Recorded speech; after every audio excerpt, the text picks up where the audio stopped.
Welcome to episode 4, everybody, of the Vermont Dog Trainer Show. We're going to get started here in a couple minutes. I've got a great video of a dog that's refusing to get into the car and how I work on that.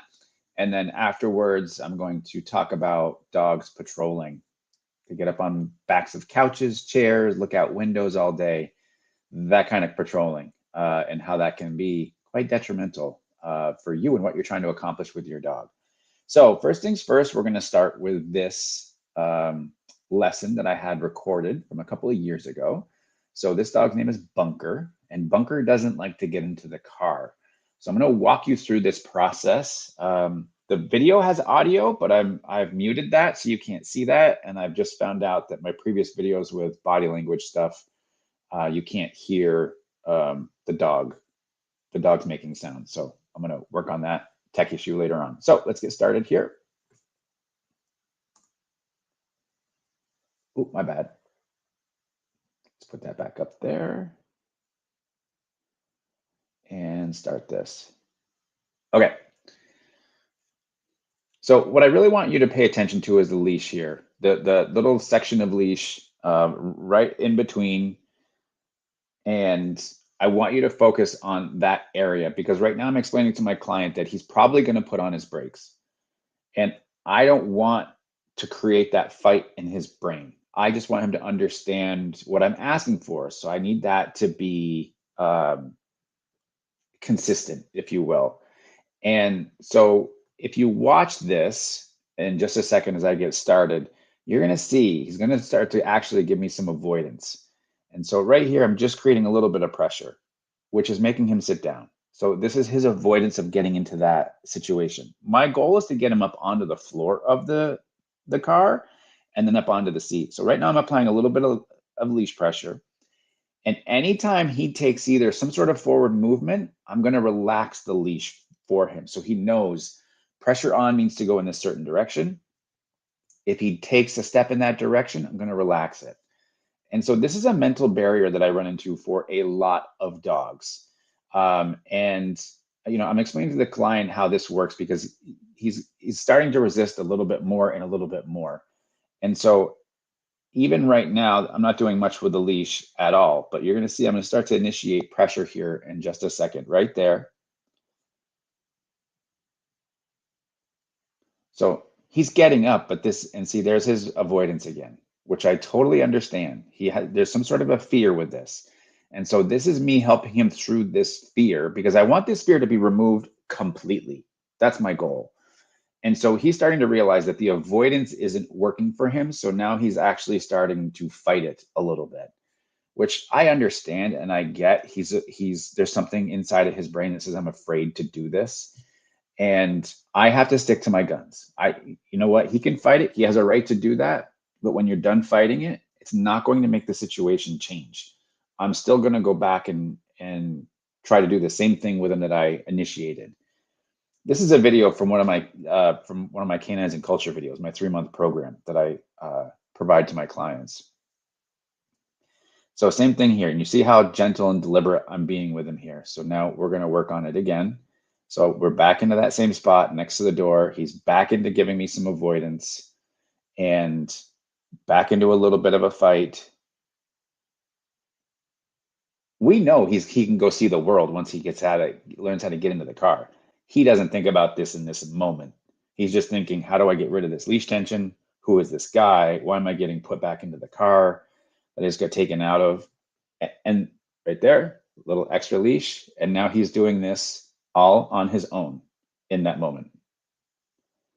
Okay, so his owner had to actually pick him up and put him in the car to bring him to me for the lesson. Most of the time, people will stop right here and go, that's it. We got him in once. It's over and done with. But now we need to create repetitions, what I call repetitions of success, so that this can happen over and over and over again. So I lead him back out, and then I bring him back over to his owner for a reward, for her to say, hey, proud of you, share that good energy, whatnot. And so we have to start to create a pattern now that he is successful with so that he understands. Most of the time when people get a dog into the car once, the door shuts and they're good. I want this to smooth itself out. So we go a little bit more right there, right back up and in. So one check back, and then he goes in. So now I want him to understand the routine that he can go in there, hang out, come back out, and go say hi to mom. And you can see the tail starting to go and he's starting to loosen up. She's super proud of him here. Uh, letting all this happen. This is good energy right now. And so I'm just trying to smooth this out as much as I can. And that's just me explaining his reaction to the tension on the leash. And that's a straight up mental barrier. It's all that it is. Because obviously he can do it. He's athletic enough that he can do it. And we just have to teach him what we want and how to be consistent with it. That's all. So we go back and do it again. Little check back with mom, slack on the leash, little tension right there. But now he's doing it. I can't even begin to express to you how many times I see when a dog has a mental barrier that the owners just stop everything completely and just let the dog learn how to live in that mental barrier. And then they start to work their detours around that because they don't know how to help a dog through a mental barrier. They just go like, see, watch this, all on his own. Right there. Watch. I'm gonna rewind this. Right here.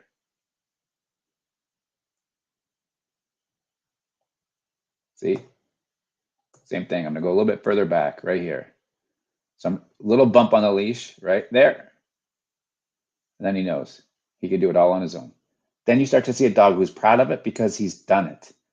And he didn't get negotiated with food.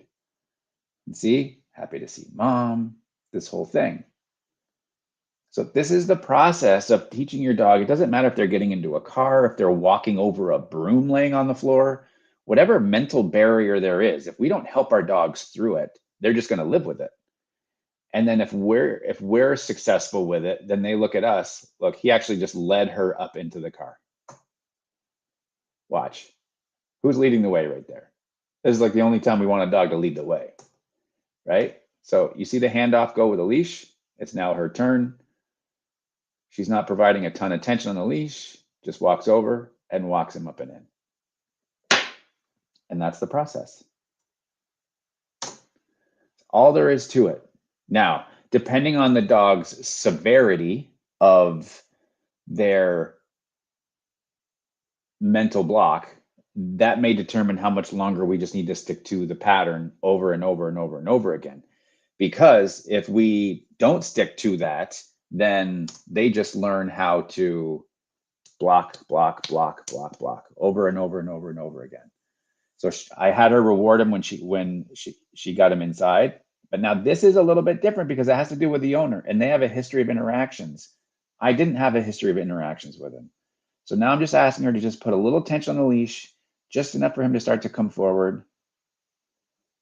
Right there, almost so close. There. So he did it with me, but he hadn't done it with her yet. And so we have to work through that stuff.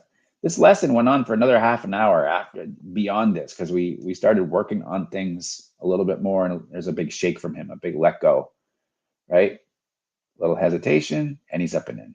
So the power of working through a mental block. It is extremely important to work your dog through those situations because if you don't, then that can become the tool in their toolbox is they just hit that mental barrier, hit the mental barrier, hit the mental barrier over and over and over and over again. That's all there is to it. And then it becomes other areas that they practice that. And a mental barrier becomes avoidance in their head. So for him in the beginning, when I had him, he started in avoidance. He just turning his head away from me in the car. It went into a little bit of a fight, him chewing on the leash and really backing up. We went back to avoidance and then finally got him into acceptance. And then what happens with acceptance is then you start to build confidence because then he knows he can do it and he can do it on his own and he can feel proud of himself for doing it.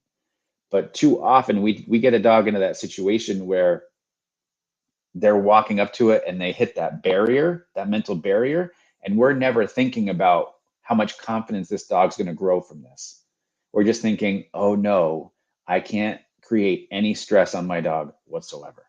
So that's the beauty of helping a dog through that mental barrier is that you get to see this confidence start to come up. You get to see the head held high. You get to see the shoulders back, chest is out a little bit. then you start to see this whole process and the growth happen. So hope you enjoyed that.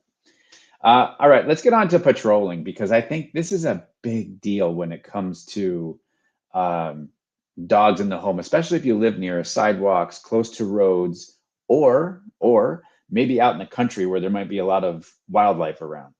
And so in these situations, there's a lot of times that dogs have their own perch. Could be up on the back of a couch, chair, sometimes a bay window where it's kind of got that seating area into it where they're there. And the dogs just sit there. And what do is they watch outside. It's like the fishbowl effect, right? They're just watching everything until they finally see something that triggers their brain into this big rah rah rah rah rah, this big huge explosion. And what happens in this big huge explosion is that before that, they're going through anticipation. So if you think about an animal that's hunting or stalking, right? They're working through, they're trying to find things. And then when they see something, a target that they want, this is when the heart starts to go.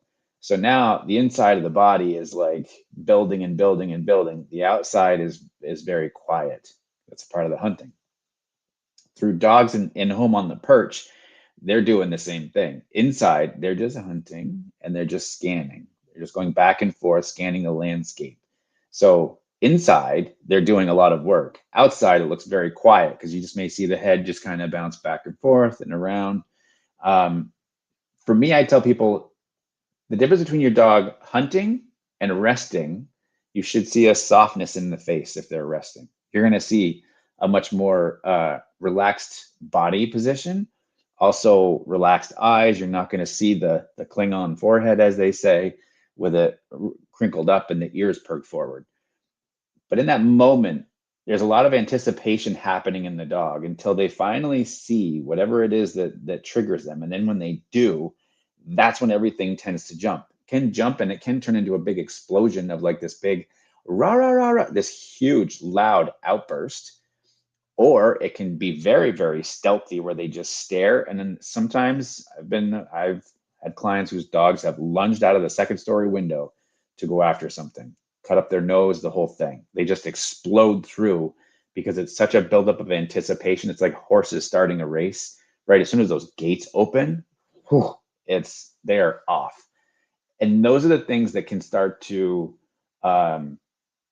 they can really start to fester in the dog over and over and over, because that's a reward for the dog. If you think about it, it's a random reward. They get to sit on this perch for who knows how long, practicing, if you will, hunting the landscape. Whatever we practice, we get better at. That's all there is to it.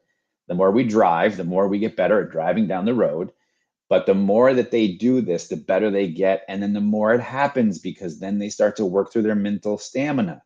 And then over and over and over, this just becomes a stronger muscle, stronger muscle, stronger muscle. And now it's not from the back of the couch, it's from another window, or it's from a bed in the other room, or it's from a window that they can see out by the front door. And it becomes this whole thing around the house where your dog just patrols while you're gone, or maybe while you're there, over and over again throughout the entire day. And they don't rest the way that they're supposed to rest, or they don't chill the way they're supposed to chill. And for me, the fix, so when you see your dog up on that perch, that's when I would go over I should preface, when you see your dog on that perch with that state of mind where they're like really focused, I go over, I just hook my finger in their collar nice and lightly, and I direct them down. No yank, nothing rude or disrespectful. But as soon as they start to get down, I let go of the collar. I want them to do that on their own. I'm not just going to like drag them down. And so if they go over and they get right back up, what do? I go over, I hook the collar, direct them back down. They're probably going to do this a number of times until they realize every time they do it, you're getting them down. And I want the dog to realize that. The more, man, I'm up on this couch and every time I get up here, I end up back down on the floor. He's not serious about it. I'm going to do it again. I get up on I'm being taken back down on the floor again. Man, I don't know what's going on here. In this process of removing your dog from this perch, you're going to see a hesitation from your dog. You're going to see them when they kind of go over and they're like, should I jump? I'm just going to jump up on. When I see a hesitation, I'm like, perfect. This is my time to put my foot on the gas and teach the dog you are not allowed to get up there in that state of mind. That's all there is to it. I'm just going to bring you down every single time. And then when the dog realizes that they can no longer get up on the back of the couch, they stay down. Great. You've won that battle. But then the dog understands that door is closed, if you will, to the top of the couch. Now I'm going over to the bay window and I'm going to do it over there.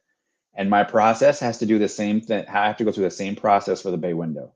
Same thing. Hook the collar, gently bring the dog back down.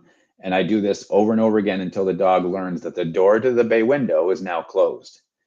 Guess what? They're probably going to go somewhere else. I have to do this in every spot because dogs sometimes have a very hard time contextualizing. The back of the couch also means every other place that I look outside from the house. It's very difficult for a dog to put all that together. I rarely see it. So we have to be willing to work through that whole process of teaching them the different areas that they're not allowed to get up on things. It can seem frustrating for a lot of people because they think, I've taught you this already. Why are you going over here? But to the dog, it's like a brand new area. So if we don't keep our emotions in check, if we let them rule us, if you will, and we come out with big energy and get down, get off of there, and we start screaming at them, that's going to start to affect your relationship. And we don't want any part of that. So I always tell my clients, like, neutral, neutral, neutral. Anytime you're teaching your dog that you're disagreeing with them, stay neutral. Because if you go super high, you're going to affect the relationship. If you come in too soft, hey, can you get down from there, please? It's not going to work. That is not the energy of an authority figure in that moment. And in that moment, you need to be the authority figure, but you can be fair about it too.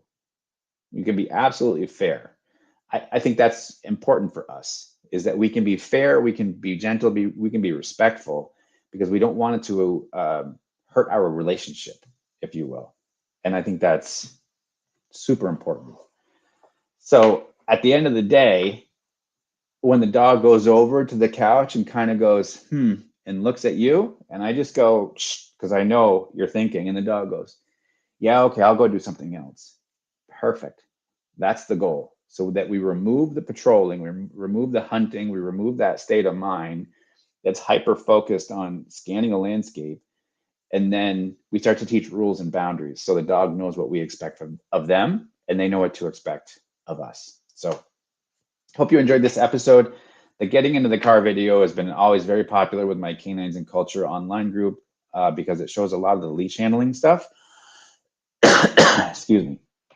And the sensitivity that goes along with it, but also how you can accomplish things and help a dog through those mental barriers, because it's super important to do that, to help them through it. You see nothing but growth from it too.